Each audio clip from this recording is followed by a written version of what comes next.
Hello friends, spice mix চ্যানেলে আপনাদের সকলকে স্বাগত জানাই। আজ আমি আপনাদের জন্য bachelor style mutton curry recipe নিয়ে এসেছি। তাহলে আসুন দেখে নিই ঝটপট এই মাটন রেসিপি আমি কিভাবে তৈরি করছি। আজকে মাটনটা একটু অন্যরকমভাবে রান্না করব। এখানে আমি 500 গ্রাম মাটন নিয়ে নিয়েছি, খুব ভালো করে ধুয়ে পরিষ্কার করে নিয়েছি আর নর্মাল পিস করেছি। এতে প্রথমেই দিয়ে দেব লেবুর রস। এখানে আমি একটা গোটা লেবুর রস নিয়েছি। আর এখানে একটা বড় সাইজের পেঁয়াজ এইভাবে করে আমি ডুমু ডুমু করে কুচিয়ে নিয়েছি, সবটাই দিয়ে দেব। আর এখানে একটা মিডিয়াম সাইজের টমেটো রয়েছে, এটাও দিয়ে দেব।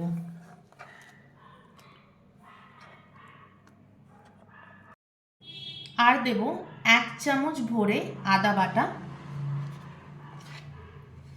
আর দেব 2 চামচ ভরে 2 টিস্পুন রসুন বাটা। এবার এতে কিছু শুকনো মশলা আমি অ্যাড করব। দিয়ে দেব 1 চামচ মতো হলুদ গুঁড়ো। আর যতটা ঝাল খাবেন আর কি সেই স্বাদ অনুযায়ী দিয়ে দেব লঙ্কার গুঁড়ো। এখানে আমি 1 চামচ আর হাফ চামচ পরিমাণ দিলাম। আর ধনে পাউডার দেব 1 চামচ ভরে। এইবার দেব স্বাদ অনুযায়ী নুন। এখানে আমি 1 চামচ পরিমাণ নুন দিলাম। আর দিয়ে দেব এখানে 2 টেবিল স্পুন সর্ষের তেল।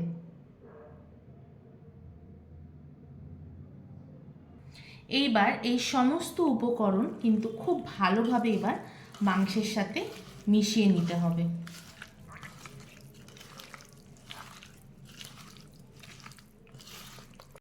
দেখুন মাটনটা আমি খুব ভালো করে মিশিয়ে নিয়েছি, সমস্ত উপকরণ খুব ভালো করে মাখানো হয়ে গেছে। এইবার এই মাটনটাকে আমি ম্যারিনেট করব 30 মিনিটস, আধ ঘন্টার জন্য ম্যারিনেট হতে দেবো। এটা ঢেকে রেখে দেবো। গ্যাসের আছে আমি একটা প্রেসার কুকার বসিয়ে নিয়েছি আর এতে সর্ষের তেল গরম করে নিয়েছি। এবার এতে আমি কিছু মশলা অ্যাড করব। এখানে রয়েছে একটা গোটা শুকনো লঙ্কা, এভাবে করে মাঝখান থেকে ভেঙে দেব।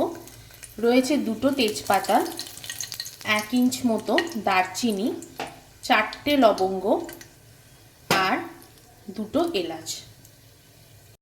এখানে এটা 20 থেকে 30 সেকেন্ড এইভাবে করে একটু নাড়াচাড়া করে নেব। এইবার এতে ম্যারিনেট করা যে মাটনটা সেটা আমি এতে দিয়ে দেব।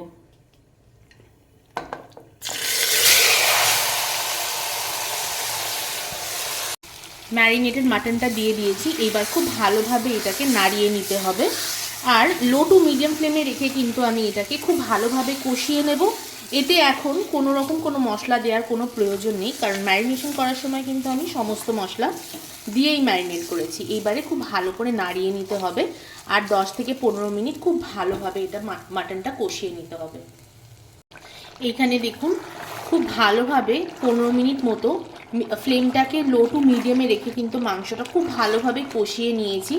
আর কষানোর সময় কিন্তু আমি 1 ফোঁটাও জল দিইনি, মাংসের থেকে কিছুটা জল বেরিয়েছে, সেটা দিয়ে কিন্তু কষানো হয়ে গেছে।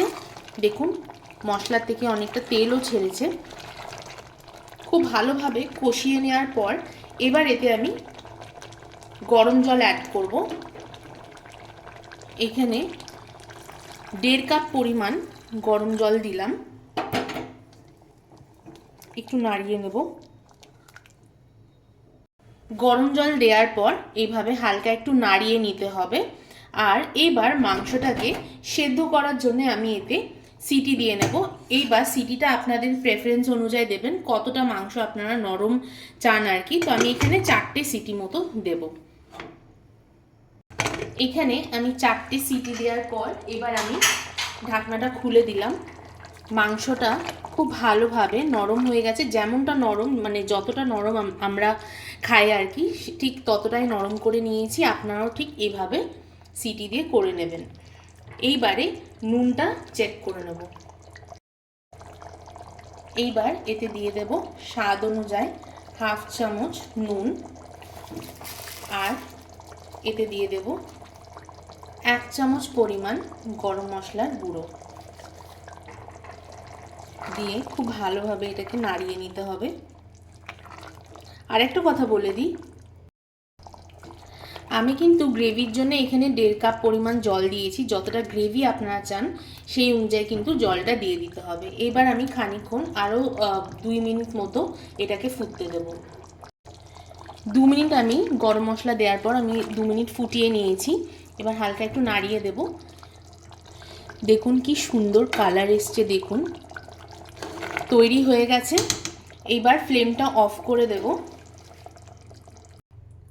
ফ্লেম অফ করে দেওয়ার পর এটা আমি 2 মিনিট মতো ঢাকা দিয়ে তারপর পরিবেশন করব।